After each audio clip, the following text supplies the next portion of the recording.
back to Redefine Parenting. I'm your host, Binu Keller. I want to welcome you to Spanglish World Network and Her Network on Zingo TV, channels 250 and 251. Please remember to download both Zingo TV app on respective app stores on iOS and Android devices. While you download, make sure to rate and leave a comment. The app is free. Zingo TV is also available on Google Chromecast, Amazon Fire Sticks, Roku Sticks, and all smart TVs 2016 and forward. As always, I have an amazing guest who comes to us all the way from Australia, the world we know as the world down under.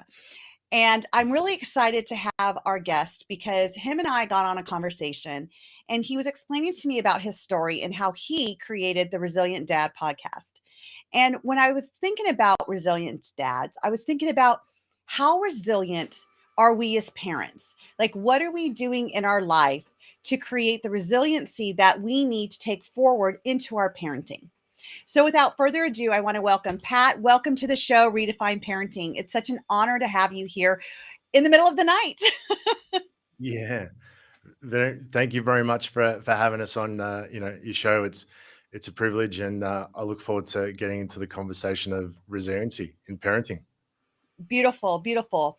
So, I know that resiliency is, for me, it's looking past the things that I've done wrong or shaming myself or feeling like I'm the worst parent or the worst person and being able to pick myself back up and keep moving forward with strength and compassion and, integrity. How would you describe resiliency for you as a parent?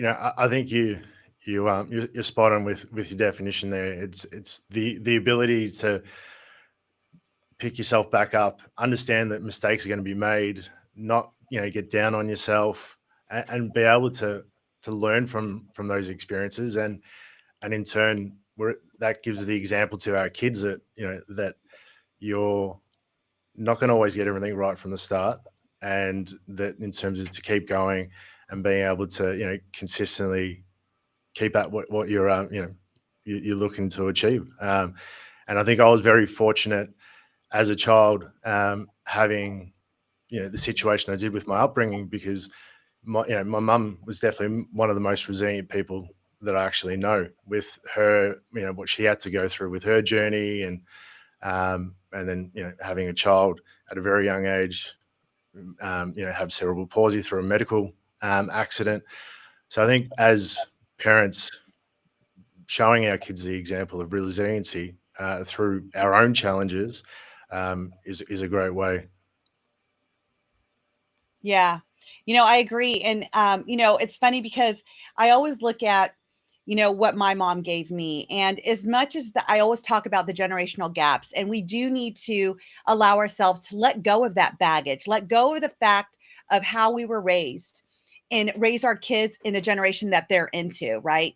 However, Yeah. some of the things that I got from my mom too was resiliency. Watching my mom come to this country after having an arranged marriage with my father and then divorcing and then raising me and my brother on her own until my brother actually moved in with my father when he was a teenager.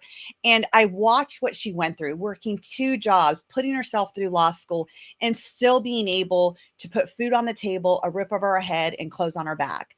To me, she was the definition of resiliency. She had everything against her, being in this foreign country, creating a new life for herself and for us kids. And so, I too would say that that's one of the gifts my mom gave me, was a front row seat to what resiliency is, and to not live in apologies. Like, don't live an apologetic life as a parent, just to kind of Yeah. look at where are we at and how do we move forward.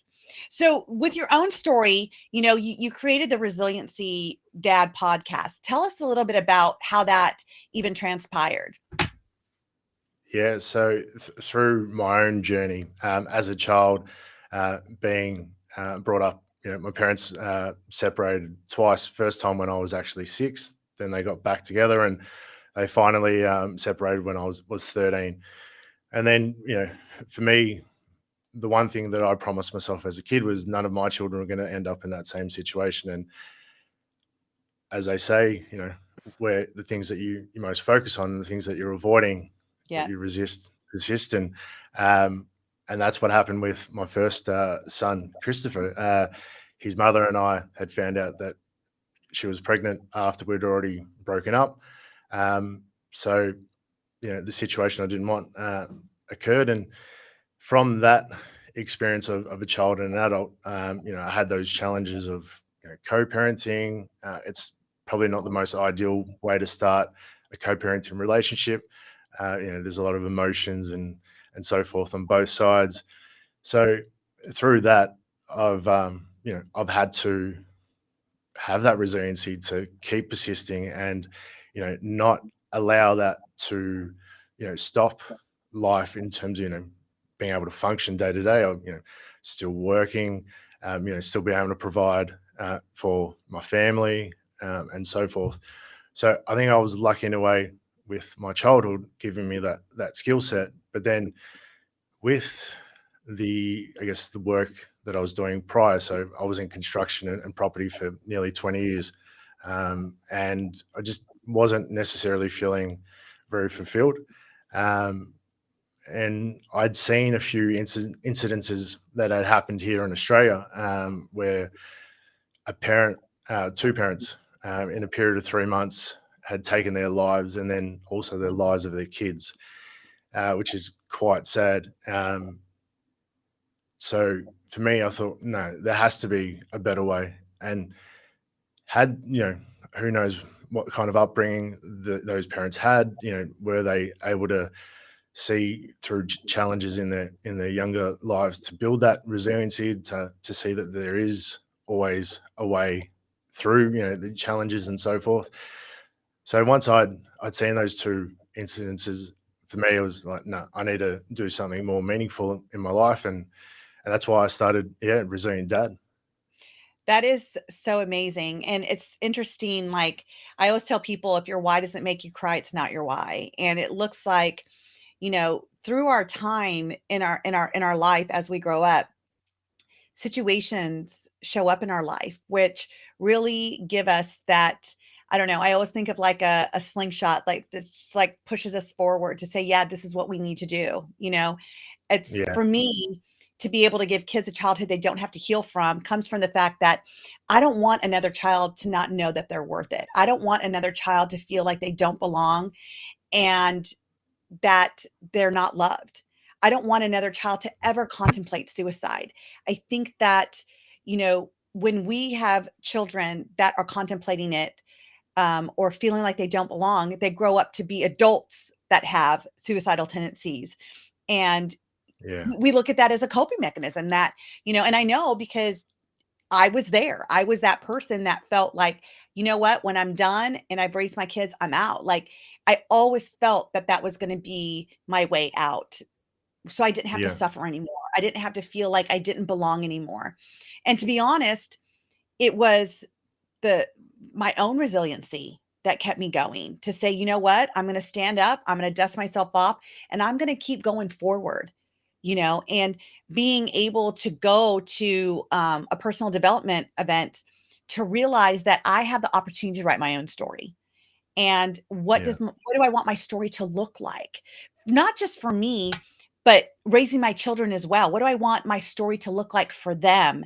And how do I want to mm, show up as a role model? Because it's like you and I started out this show saying that, you and I both saw our parents, our mom, having that resiliency to show us how to go forward, even when everything could be against them. They still go forward to raise us children to be who we are today.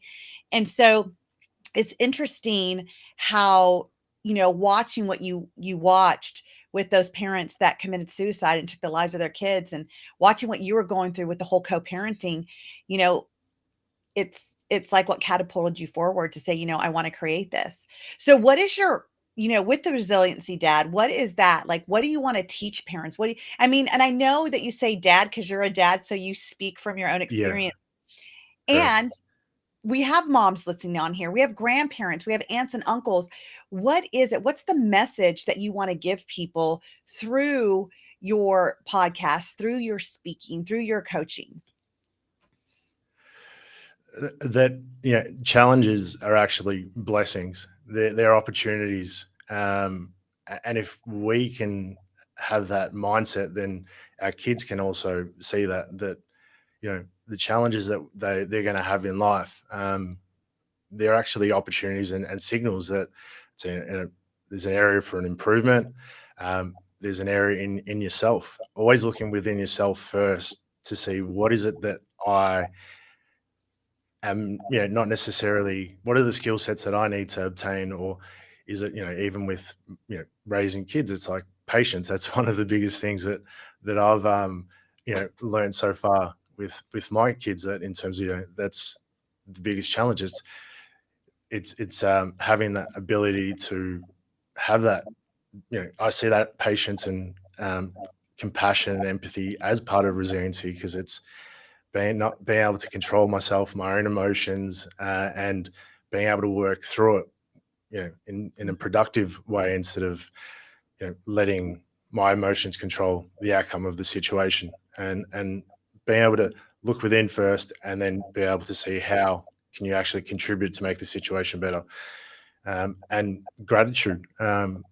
I, for a very long time, was not in the place of being grateful for the things that I had in my life, or my own Mhm. experiences as a child, or even my son's mother. Because there are a lot of great things that she does. She looks after our son when obviously he's not with me.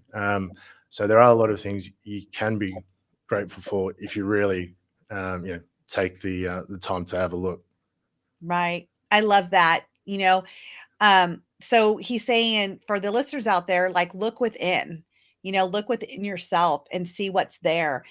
Be that role model for your own child. And gratitude. I love that. I talk about gratitude a lot on this show because I think that it always comes back down to that. And one of the things that you said, Pat, that I really, really loved is that, you help people to see things as an opportunity, you know Yeah, and that's one of the things that I thrive myself on as a coach when working with parents or working with the kids, is like helping the individual see that this isn't really a problem, this is an opportunity, and how to flip it and reframe it into an opportunity. Finding the gifts, that's the other thing I would say, is like, what are the gifts that show up in our lives in that moment, you know yeah, um and being able to be vulnerable enough to talk about it to our kids. Because if we are hiding and we're putting on this, like, this air of being strong and confident and nothing gets us down, how will our kids ever start to realize that life is not always going to make you strong, nothing gets you down? It's being able to face those challenges in those moments, to say, yeah, you know what? I am falling at my knees and I need help. And it is okay to ask for help. And the difference is, I don't stay down, I get back up. And being able to show our kids that is what resiliency is. Resiliency doesn't mean that I'm going to power through and I'm just going to be strong the whole time.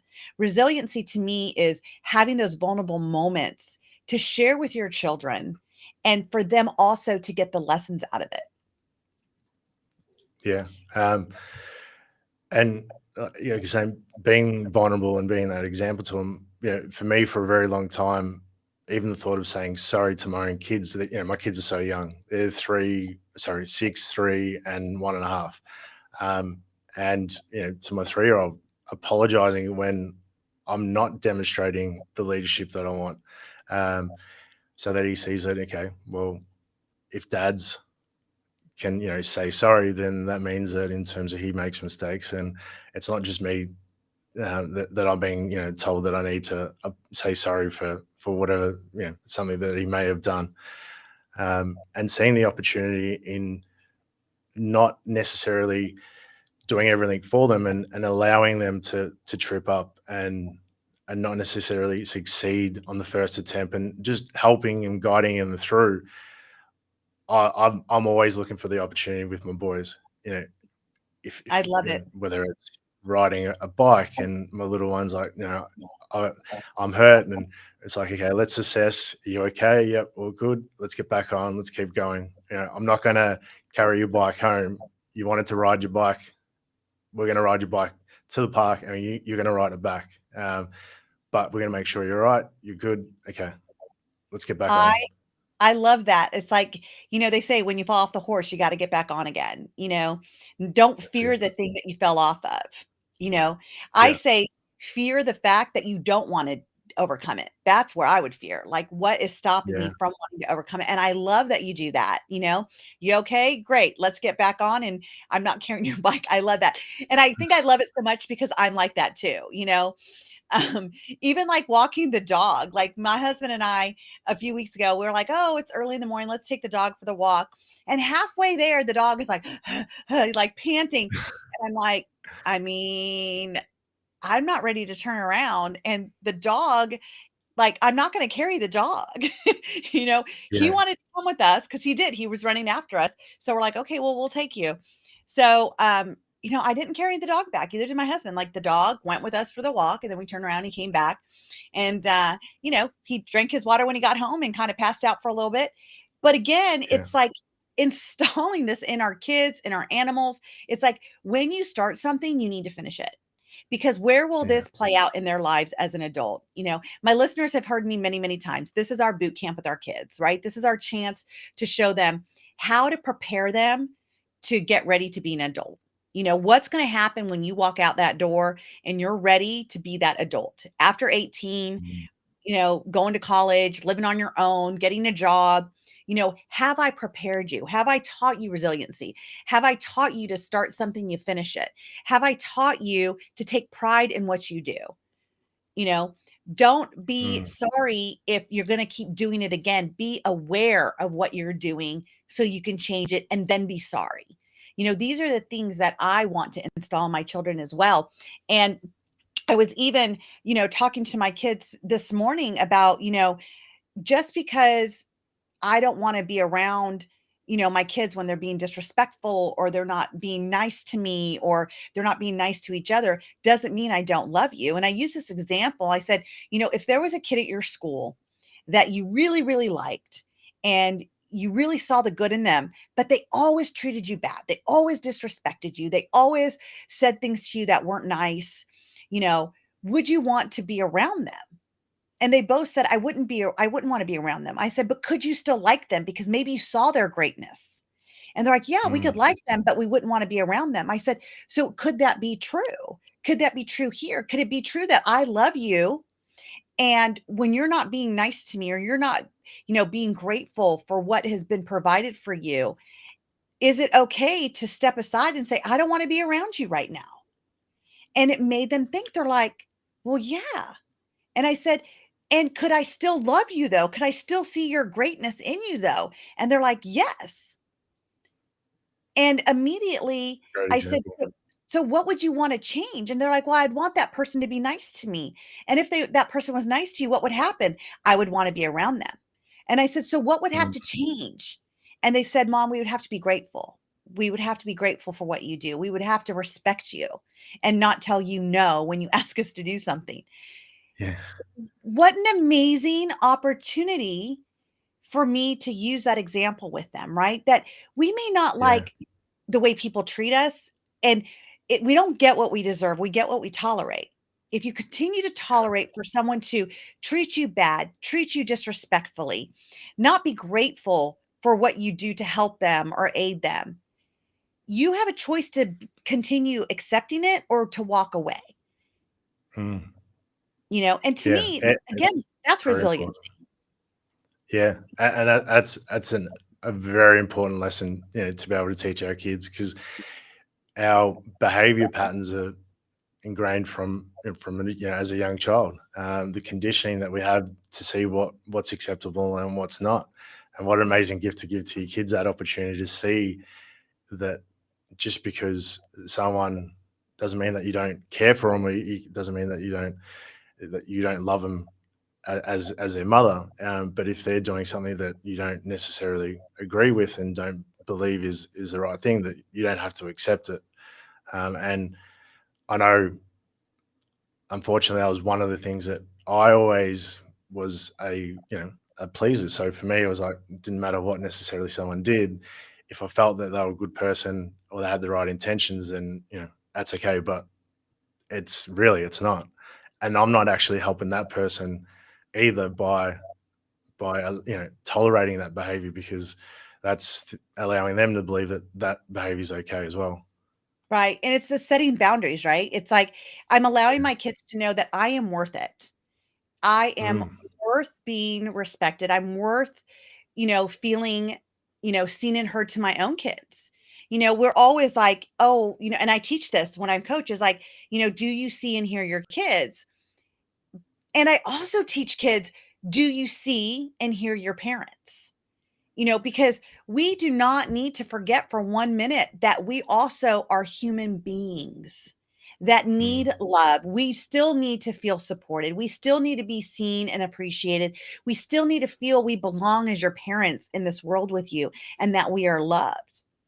And so we can role model it to our children, and we could also teach them about setting boundaries. I don't want my kids to be a pleaser. If my kids feel against something, then I want them to be able to voice that and yet be open to hearing what else could this mean? Is it an opportunity to change my mind about how I see that? Or is this something that I really believe in because it's crossing my boundary? And, it's also important for me because I also teach this, is that making sure that my behavior and my actions aren't scarring my kids where they're going to grow up and be like, I remember when I was 10 years old, my mom's like, nope, not today. I'm not going to be around this today. And then feeling like they weren't good enough. So that's why I yeah, make it very clear to them. It's not that I don't love them. It's not that I don't want to be around them. What I choose not to be around is someone who's disrespecting me. What I yeah, choose to not be around is someone who doesn't value me in that moment. And then yeah, teaching them a different dialogue of communication to say, Mom, I can appreciate you want me doing this. And right now, I'm doing XYZ. So can I please do it later? Versus coming at me going, no, I'm not doing it, blah, blah, blah. And again, just being vulnerable on the show because I think that people need to know that even though you and I are, parent coaches, we're coaching people, we're doing podcasts, we're teaching, we still go through our own challenges with our own kids. And it gives us the opportunity, right? The opportunity, not the challenge, yeah. the opportunity to see what we can do differently so we can help parents say, you know what, number one, you're not alone. I'm a parent of No, 6 kids. I promise you, I go through what you go through in my lifetime. And yet I reflect on it and say, how could I be a better parent today? What is going on that I need to teach my children to be different and respect and know that there's no one else on this earth that's going to love you more than your father and me. Like yeah, we're that we feel as parents, we would die for our kids, right? We would do whatever it takes to protect them. And I want my kids to be grateful for that. I want my kids to appreciate that, not disrespect us, not take it for granted, and not feel entitled.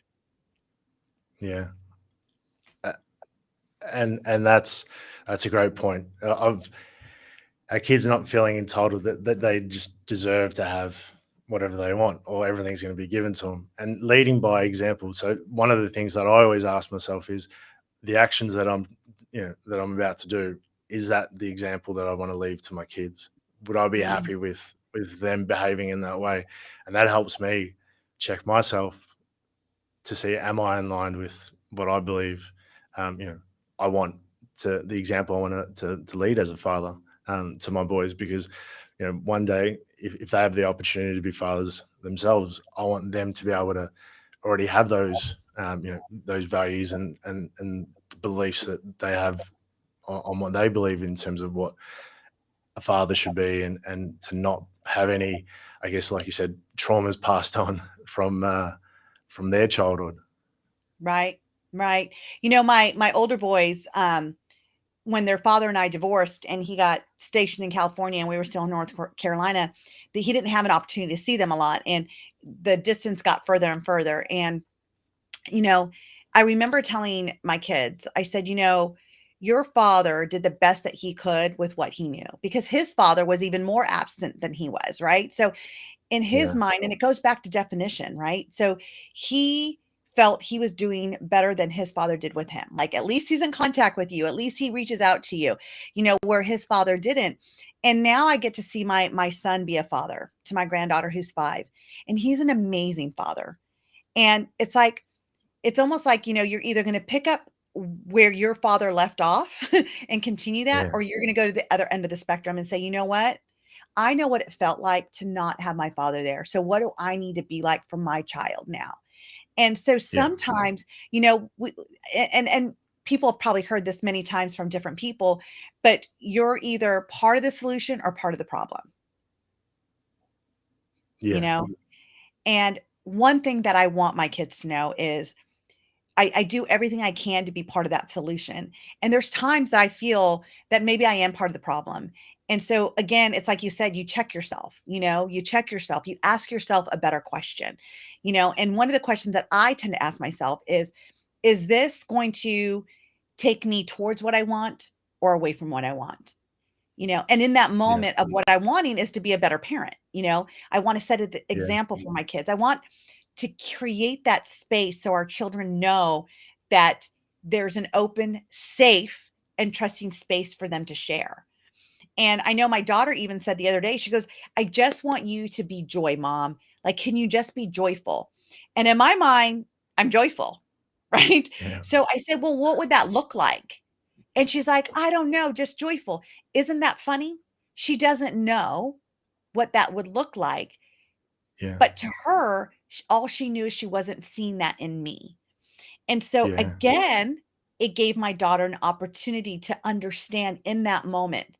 We all have different understandings, meanings, definitions of different words. And if she's not able to communicate to me what that looks like, then we need to explore that, because I'll never be able to give her what she wants when I'm not sure through her definitions, through her filters, what that looks like. So for the listeners out there, please ask your kids, what does that look like? What does it mean? What would they want to see in you that they're not seeing? Because maybe you think you're doing it, but through their eyes and through their filters and definition, they're not able to receive it because it's not the way that they would define it. So that's just another, strategy, if you would, of, how do we become resilient? First of all, we need to figure out what is it in the areas that we're lacking in our parenting? And the only way we're going to realize that is by asking our kids as well. Would Yeah. you?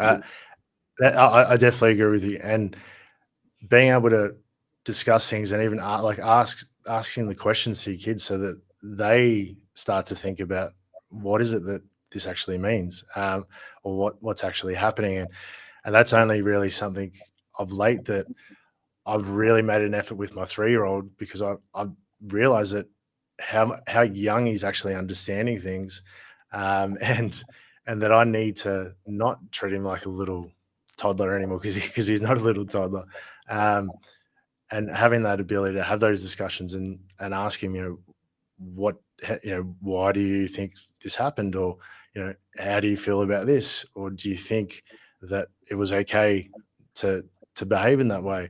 Um, so yeah, asking questions to kids is definitely a great way, and it gives them an opportunity to express themselves instead of being just they perceive that they're only being dictated to, Right. um, and that grows that relationship and that bond, which I think is amazing. Yeah, I definitely agree. And my kids are older, right? My youngest are 10. So now I'm always asking them, like, what is the outcome of your behavior right now? What is it that you're really wanting? Because behaviors speak to us. No matter what Mm, behavior your child's having, it's speaking to us. It is telling us a need that needs to be met. And we have to kind of sift through it, if you would, to figure out, how do I meet this need in a productive way without rewarding that behavior? Because if I reward that behavior, then that's going to be a clue to them, like, this is what I need to do to get this met. And that's yeah, not really what we want. We don't want that negative behavior that, irritates us, that's inappropriate or whatever, right? We want to redirect it. Um, one of the things that I would also say to build resiliency and I have a 6-week course called Crack the Code to Parenting that, if any of the listeners are interested, they can go to my website and check it out. In one of the weeks I talk about, I believe it's week 2, about letting go of your own baggage. You know, we are parented by our parents in a different generation. We create these meanings of what life should be and how kids should be from the way that we were raised. And I always say the metaphor is like we kind of put that in a suitcase. And as we travel on to the next stage of our life, we continue to bring that suitcase. And in that suitcase, we're constantly putting more and more into that suitcase from our past as we bring it forward into our life. It's time to let that baggage down. It's time to let go of the baggage, let go of that suitcase, and see life through new filters. And what I mean by that specifically is I was definitely spanked when I was little. I was definitely grounded when I was little because that was the way that my mom knew how to feel like she was still in control as the parent, that we weren't just you know, she would call us vagabonds, like living off the street, doing whatever we wanted, that there was Yeah. control in the house and that we were very respectful to our elders. That was like a non-negotiable in our home. So I carried that and I felt like, that's what you need to do to have respectful kids because I was respectful. So I have to be that way to my kids. And I can tell you the ramifications for that because that's what I did with my older kids. I didn't spank them, but I yelled a lot and I grounded them. And I constantly, when cell phones came out, I definitely took their phone away. And all it did is make them resent me and it made them scared of me.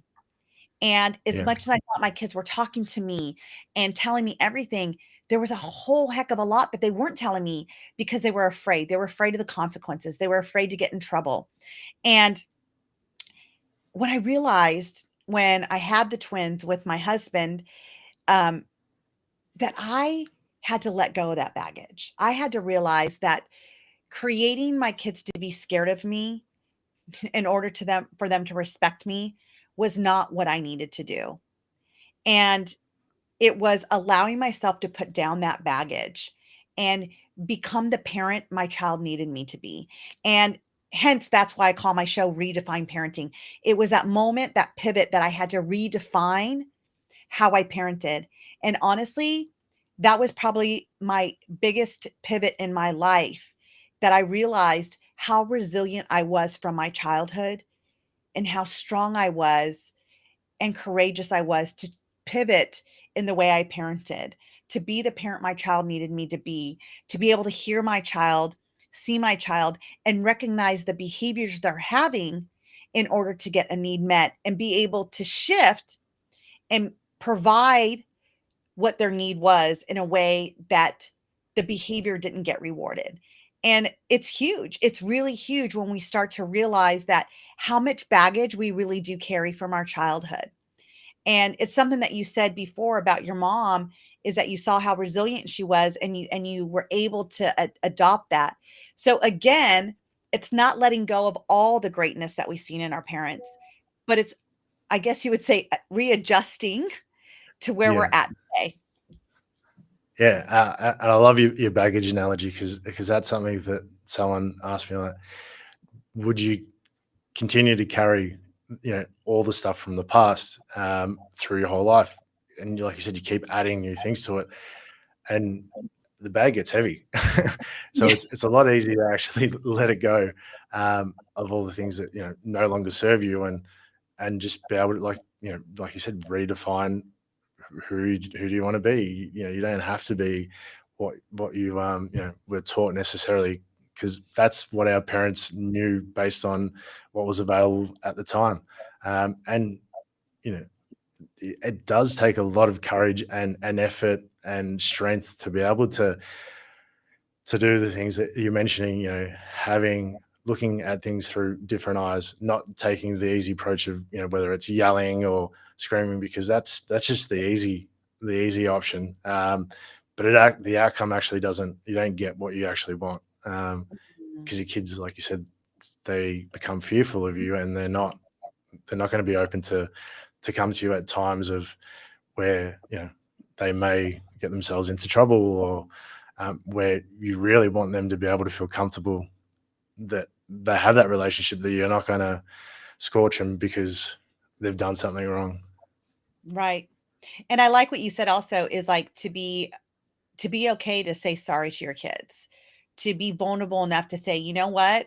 I know I lost my mind today, and I know that I yelled today. And, you know, and I used to say that, yelling was just an opportunity to be seen and heard, because that is true. Like, we do yell. Why do we raise our voice?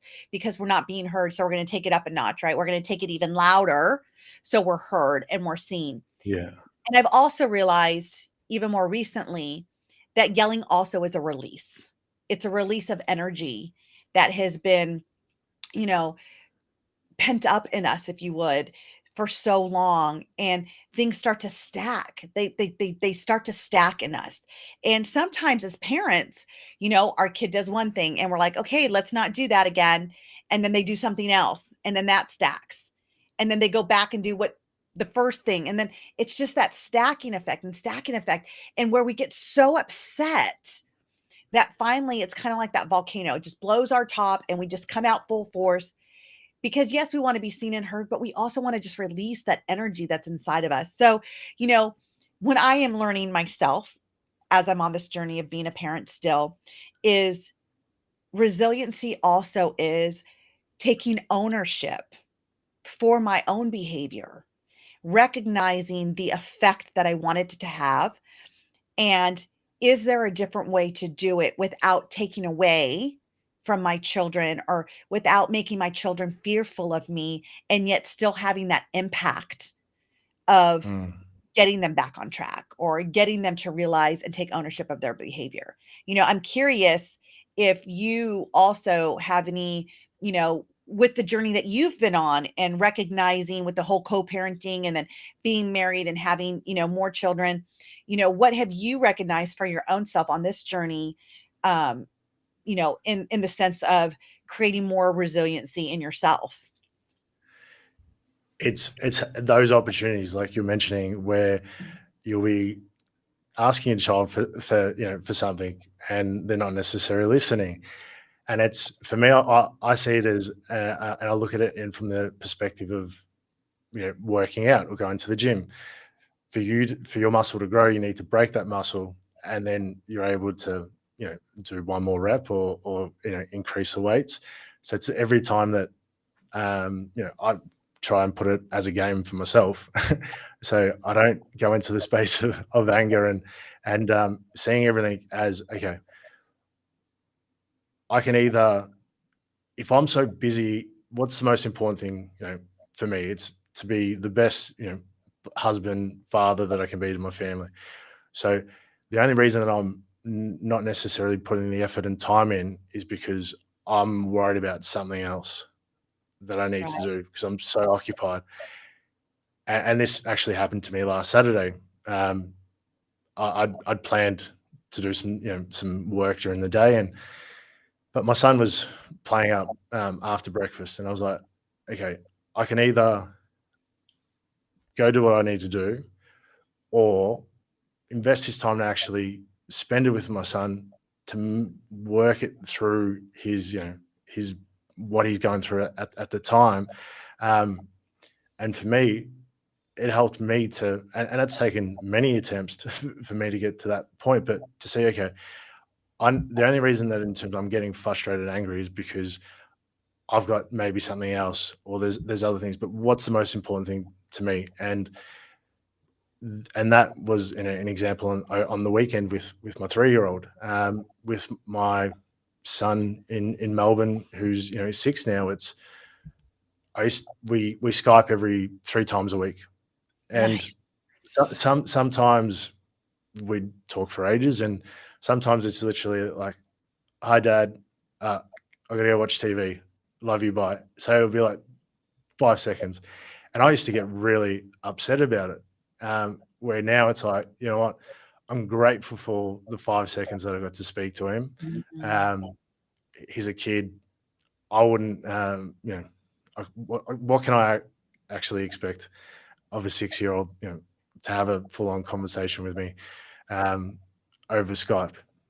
So, it's, and having those that perspective of gratitude instead of being expecting it, for the situation to be a certain way. And that's the opportunity that co-parenting and the situation that I'm in has given me to be able to build that resiliency and, you know, to be that father that I want to be.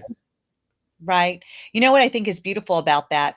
I my hallucination would be that, like, if you didn't have those regular Skypes and there were so far few in between, he would take every moment he could to be on that Skype with you. But the fact that he just knows that dad is there for me and this happens all the time, that, you know what, I'm gonna watch TV today. Dad, I love you. Thank you for calling, but I gotta go. It shows you that even though you have so much distance between you guys, is that he still knows you're there for him, Yeah, because if not, he would be clinging on to every moment that he has because he's yeah, not sure when the next moment would come. yeah, But because he's so quick and fast at times, he just knows, well, there's going to be another moment. How yeah, beautiful that is to be so far from him and still him recognize and know that his dad's there for him. yeah. And that's all that's the main thing for me, and that's all I could ask is that he knows, regardless whether we don't live together full time, that I'm always there. And I think that's the most important thing for kids is to know that your parents are always there, regardless of what's going on. Whether it's you're living with them full time or you're in a co-parenting situation that I'm in. Right, right. And I can fully appreciate that.